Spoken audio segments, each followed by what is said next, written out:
After taking tight end Colston Loveland and wide receiver Luther Burden in the NFL draft, Chicago Bears head coach Ben Johnson sent a clear and strong message to Cole Kmet and D.J. Moore about what the expectations are going to be in 2025.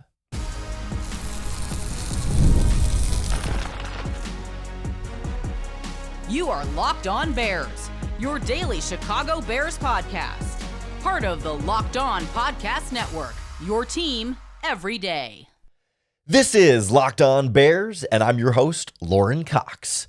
I'm here to bring you your daily, in-depth Chicago Bears news and analysis.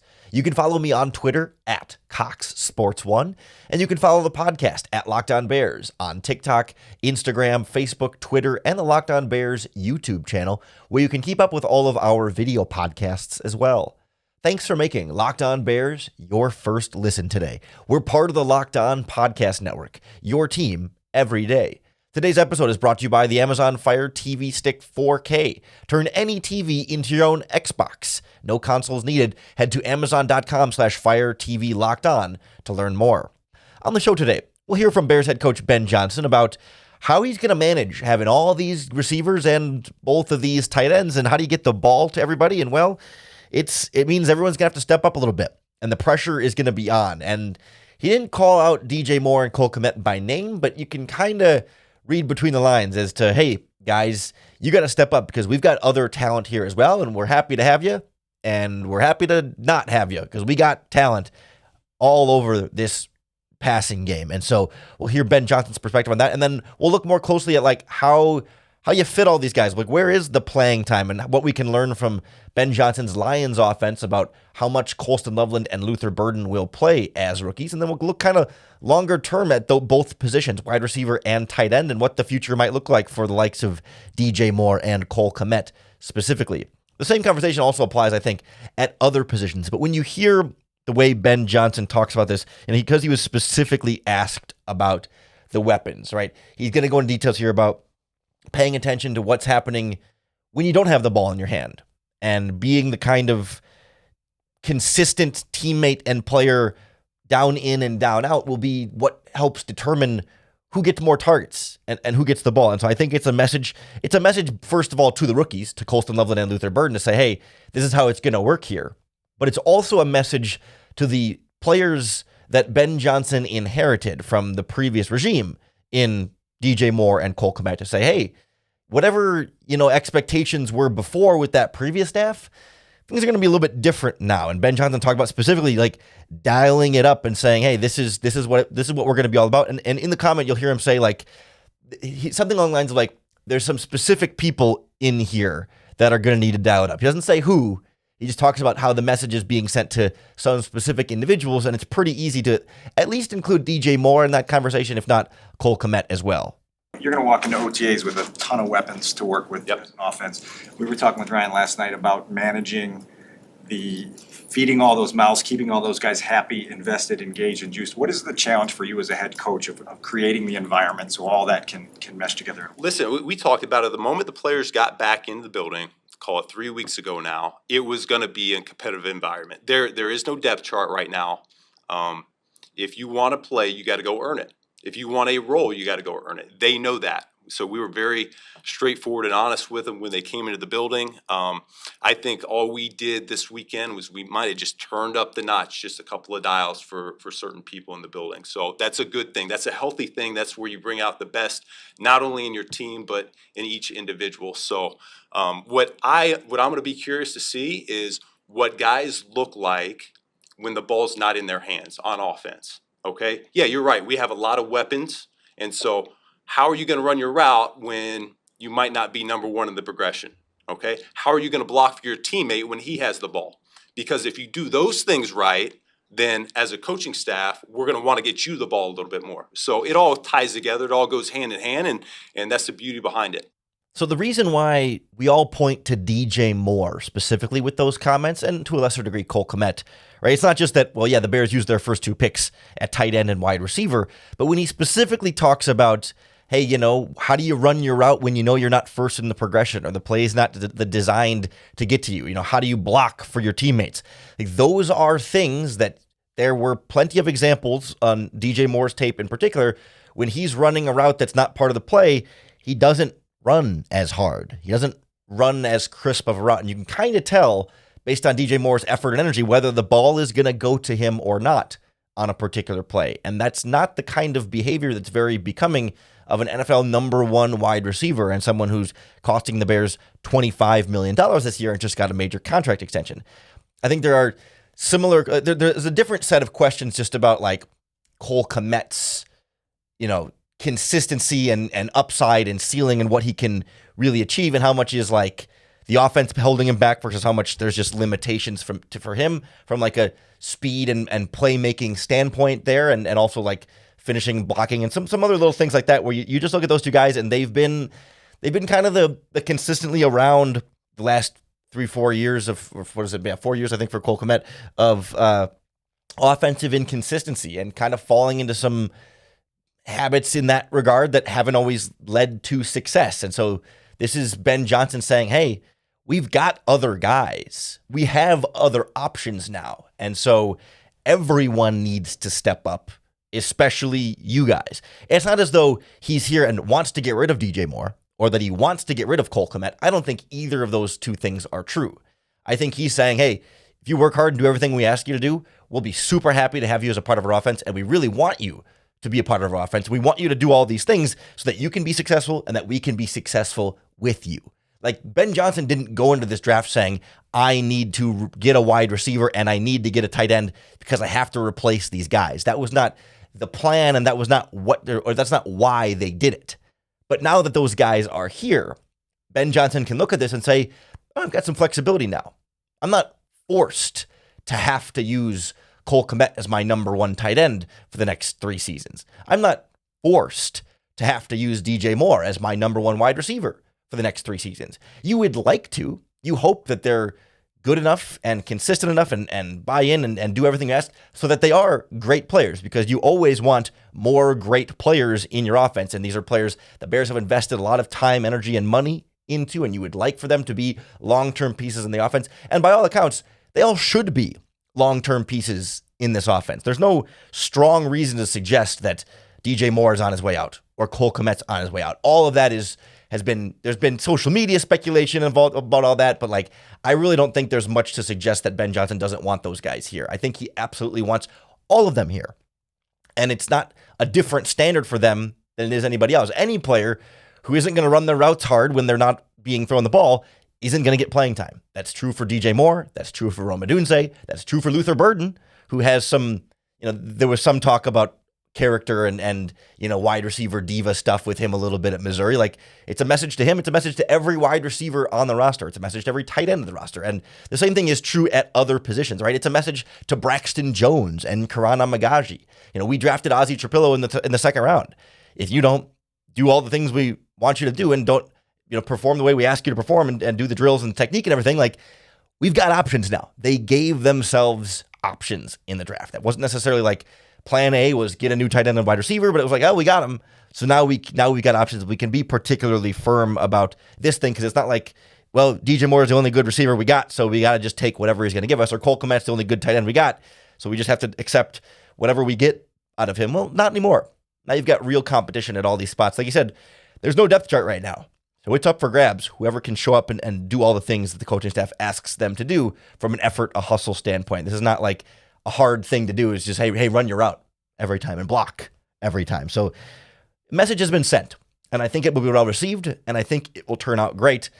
And then it's a matter of how the heck do you get everybody the ball when you've got 3 really good wide receivers you like, 2 really good tight ends you like, plus, you usually want a running back in there, so you can't have all those guys on the field at the same time. So we'll look at how Ben Johnson has deployed his different weapons in the past to get a sense for what kind of playing time we can expect for Luther Burden and Colston Loveland especially, next on Locked On Bears.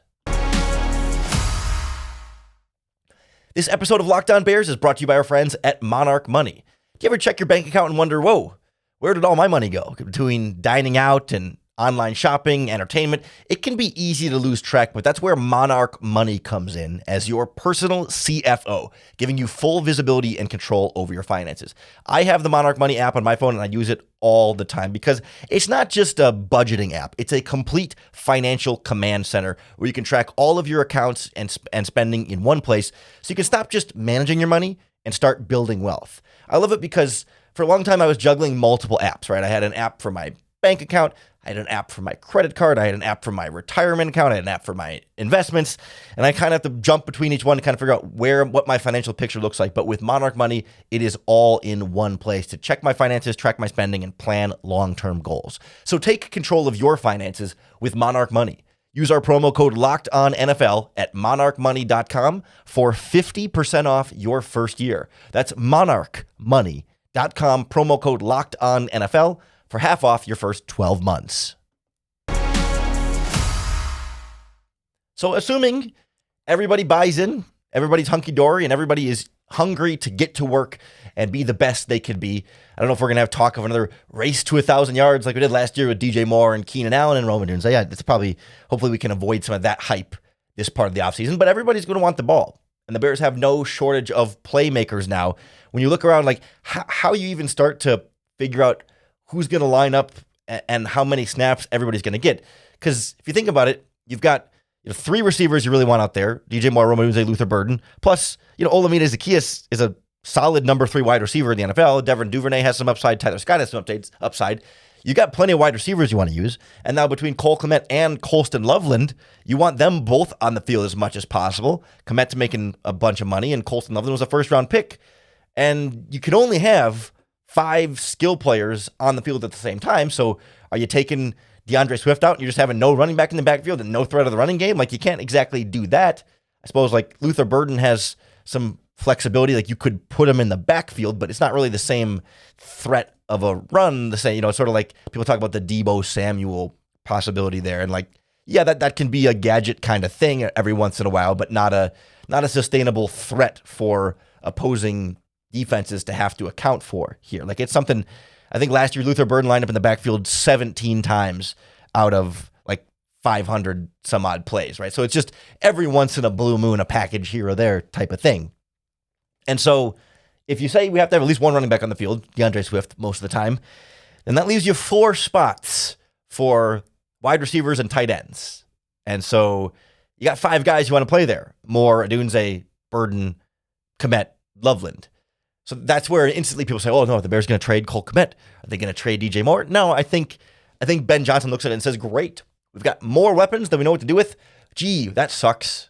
What a tough problem it's going to be for us to have to work through here. Darn, I wish I didn't have so many weapons to throw to. Like, come on. That's not how this works. First of all, injuries happen in the NFL, right? Like, there's a chance any one of those 5 guys could be hurt, and then you know which 4 you want on the field the majority of the time. Like that, first of all, like there's an insurance policy there when you know that any of those wide receivers can play outside or the slot. And your tight ends can play inline, and Colston Loveland especially can play the slot, but Kmet has lined up in the slot sometimes too. Like, they give you the flexibility to say who's ever available on any given game day, anybody can kind of go anywhere, or at least, the tight ends can go at any of the tight end spots, the receivers can go at any of the receiver spots. You've got some flexibilities and options there. But then also, like, it doesn't have to just be a set rule where like one guy is left out, right? It doesn't have to be a musical chairs game where it's like, well, we're going to go with 2 tight ends.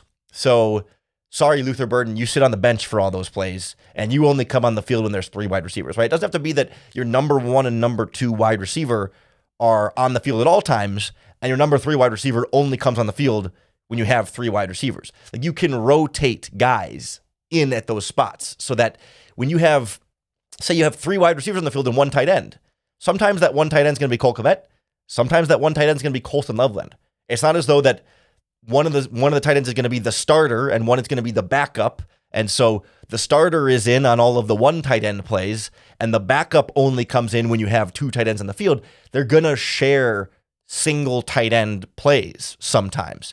And there's going to be certain downs and distances, certain play calls, certain game situations that might dictate where you have one over the other if you're trying to decide who's going to be on the field in any given play. But then, of course, there'll be plenty of plays where both tight ends are on the field. Same thing at receiver. There's going to be plays where it makes sense to have just DJ Moore and Roman Dunes and keep Luther Burden on the bench. There's going to be plays when it makes sense to have Rome Odunze and Luther Burden, and DJ Moore is not going to be out there 100% of the snaps. I imagine DJ Moore will lead the wide receivers in playing time this year, and Cole Kmet will lead the tight ends in playing time this year. If they're healthy for the entirety of the season, they're going to get the highest percentage of snaps while they're healthy. But I think we're going to see plenty of playing time for Colston Loveland, plenty of playing time for Rome Odunze, and plenty of playing time for Luther Burden.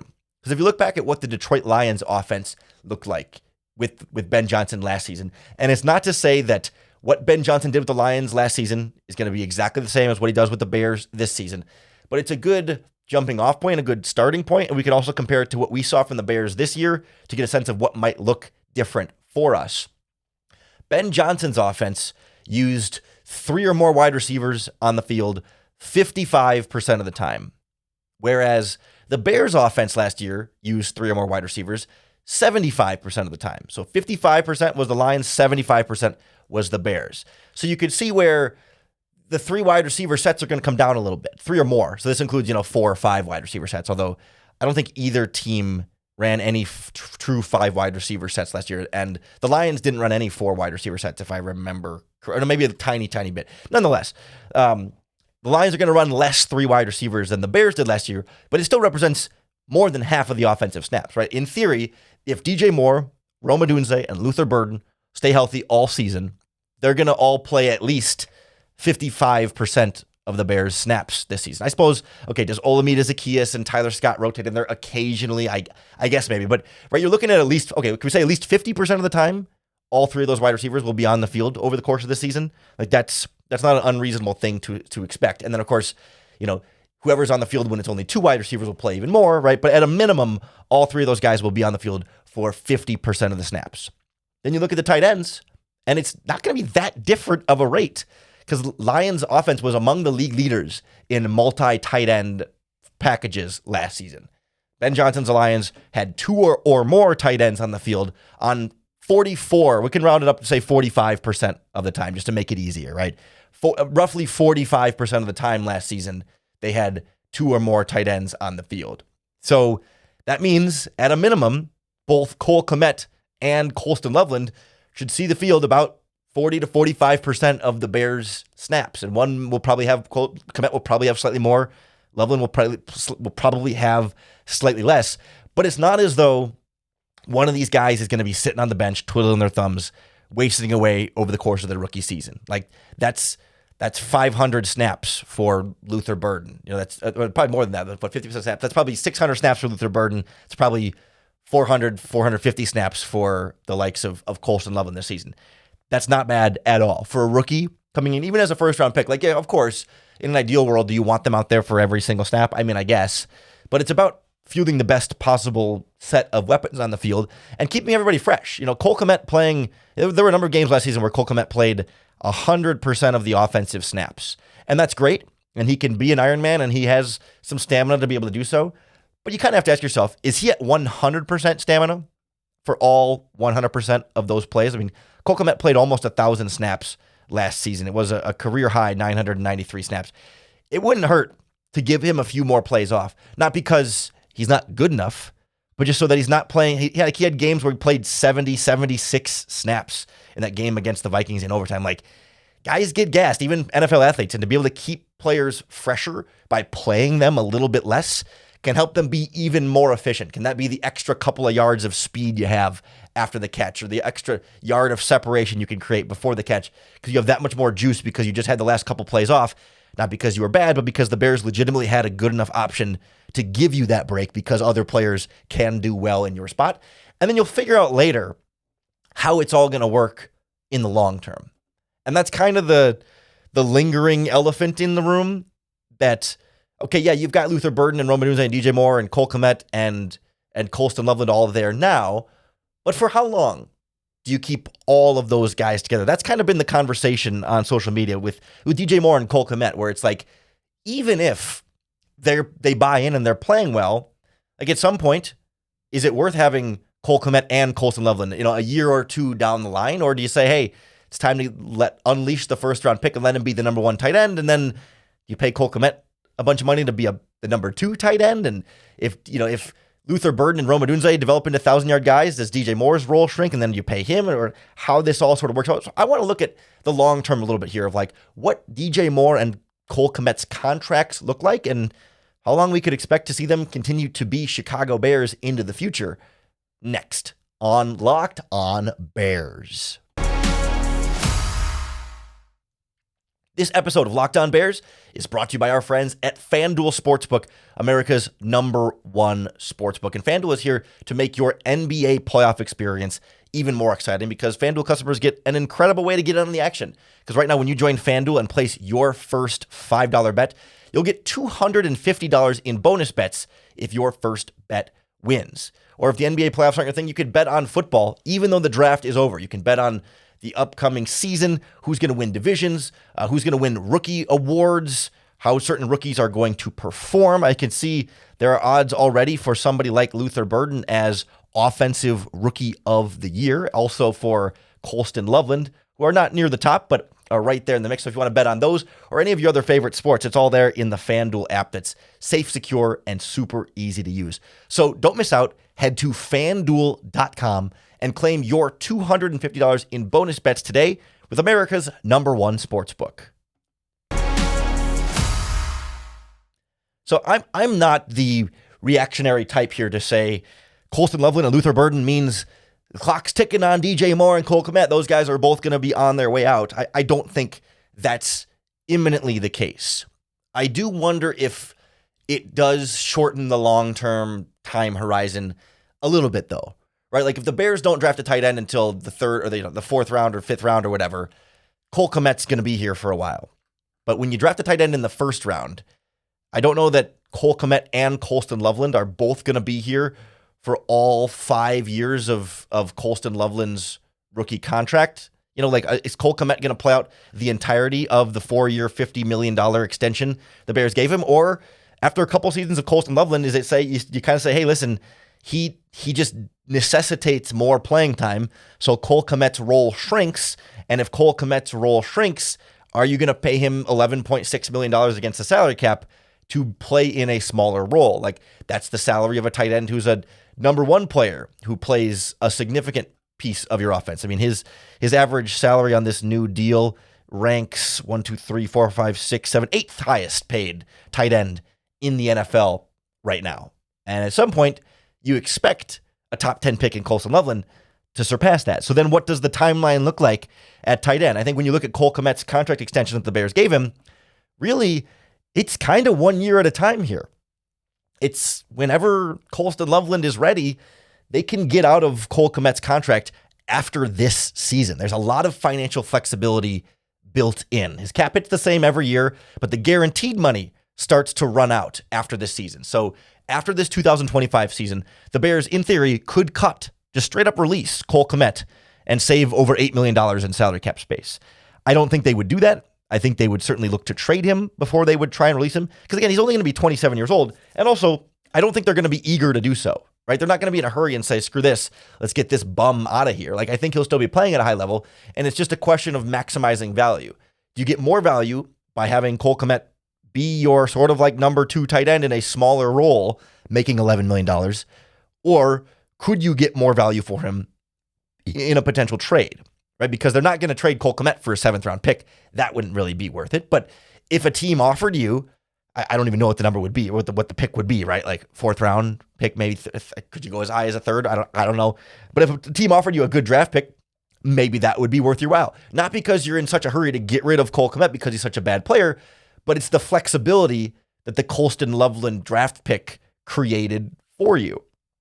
Again, I don't think they'll do that even as soon as next year. I think we have at least, I would think at least 2 seasons of these guys together, but we'll see how quickly Colston Loveland catches on and develops in the NFL. But like even Ben Johnson himself said after the draft that tight end is one of the hardest. He said it's the hardest position after quarterback to learn coming into the NFL as a young player, because you're learning everything as a receiver and everything as a blocker all at the same time. You have like kind of double the responsibilities that everyone else has at the skill positions or the offensive line. So I would expect a patience with Colston Loveland that also then leads to a patience with Cole Kmet.